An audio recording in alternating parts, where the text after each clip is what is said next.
عليكم. اليوم عندنا جي ام يوكن جي ام فيها مشكلة بتاعت اسفاير،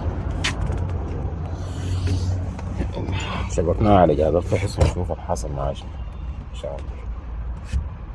لما تشيك مولع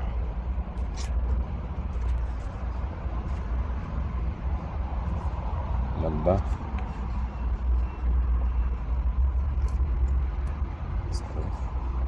ديتكت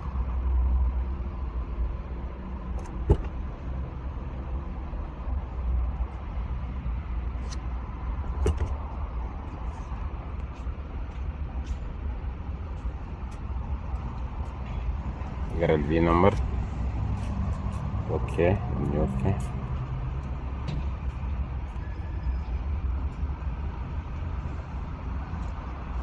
اعطانا معلومات السيارة إيرس 2015 جي ام يوكن مكانها 6.2.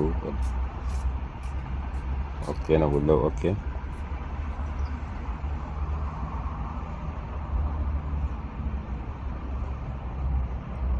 قلت سكان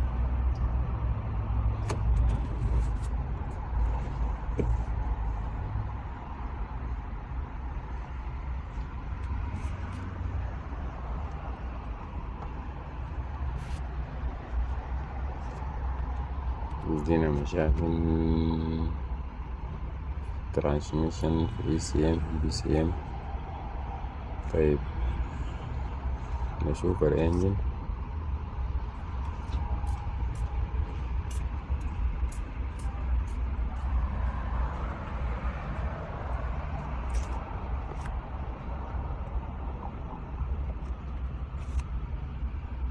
ممتاز. اضراب الكود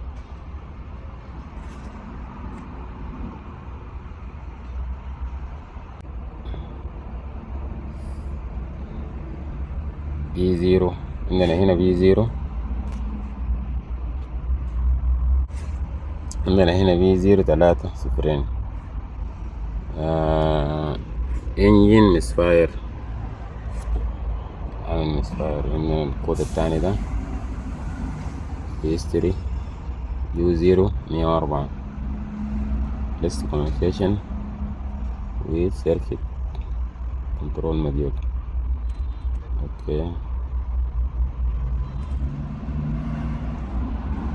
تمام. نشوف نتابع كلنا مع بعض خطوات مشكلة الكود ده نوريكم فيما بعد.